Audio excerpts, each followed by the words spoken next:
સુરતમાં પહેલી વખત એઆઈ આધારિત રોબોટિક સિસ્ટમ દ્વારા ઘૂંટણ રિપ્લેસમેન્ટની સર્જરી શક્ય બની છે. શિવ ઓર્થોપેડિક હોસ્પિટલમાં એઆઈ આધારિત રોબોટ દ્વારા સર્જરી કરવામાં આવી રહી છે. અત્યાર સુધી ઘૂંટણની રિપ્લેસમેન્ટ સર્જરી પારંપરિક રીતે કરવામાં આવતી હતી, પરંતુ હવે ટેકનોલોજીના જમાનામાં એઆઈ આધારિત રોબોટિક સિસ્ટમના આધારે ઘૂંટણની રિપ્લેસમેન્ટ સર્જરી કરી શકાશે. સાઉથ ગુજરાતમાં સુરતની શિવ ઓર્થોપેડિક હોસ્પિટલમાં ઘૂંટણ રિપ્લેસમેન્ટ માટે એઆઈ આધારિત મિસો રોબોટિક સિસ્ટમ ઇન્સ્ટોલ કરવામાં આવી છે. આ રોબોટિક ટેકનોલોજીથી સાંધાના રિપ્લેસમેન્ટની સર્જરી ચોકસાઈપૂર્વક થાય છે.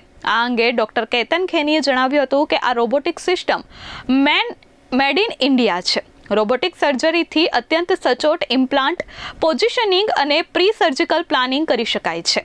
આ રોબોટિક સર્જરીના કારણે દર્દીને 2 થી 3 દિવસમાં જ રિકવરી આવી જાય છે, જેના કારણે તેમને વધુ પીડા થતી નથી. આ સાથે જ ઇમ્પ્લાન્ટ આયુષ્યમાં વધારો થાય છે.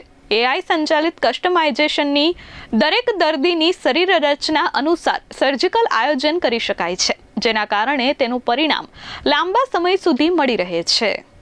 મારું નામ ડૉક્ટર કેતન ખેની છે અને હું એઝ અ રોબોટિક સર્જન તરીકે શિવ ઓર્થોપેડિક હોસ્પિટલ વરાછા ખાતે પ્રેક્ટિસ કરું છું. સુરતની અંદર first AI base patient specific મિઝો રોબોટનું ઇન્સ્ટોલેશન શિવ ઓર્થોપેડિક હોસ્પિટલ ખાતે થયેલું છે. જે મિઝો અને એઆઈ બેઝ રોબોટ અને પેશન્ટ સ્પેસિફિક રોબોટના એડવાન્ટેજીસ છે કે જે પેશન્ટના 3D ઇમેજ ડેટા લઈને એ પેશન્ટના ઇમેજ ક્રિએટ કરશે, રોબોટની અંદર ફીડ થશે અને પેશન્ટને નિયર નોર્મલ જોઈન્ટ રિપ્લેસમેન્ટ આપશે, જેનાથી મિલીમીટર લેવલની ચોકસાઈ પણ થશે, જેનાથી પેશન્ટને એકદમ પ્રિસાઇઝ જોઈન્ટ, પ્રિસાઇઝ અલાઇનમેન્ટ અને બેટર રિઝલ્ટ મળશે. રોબોટિક સર્જરીથી આગળના ફ્યુચરમાં દર્દીઓ, જે ઘૂંટણના દર્દીઓ છે એને ખાસ લાભ મળશે. દર્દીઓને જોઈન્ટ લાંબો ટાઈમ ચાલશે, ઓછો દુખાવો થશે, ઝડપી રિકવરી થશે. આ જે રોબોટનું ઇન્સ્ટોલેશન અહીંયા થયું છે સુરત ખાતે, સાઉથ ગુજરાત ખાતે, એ પહેલું ઇન્સ્ટોલેશન છે, જેનાથી દર્દીઓની ટ્રીટમેન્ટની ગુણવત્તામાં બહુ સારી સફળતા મળશે.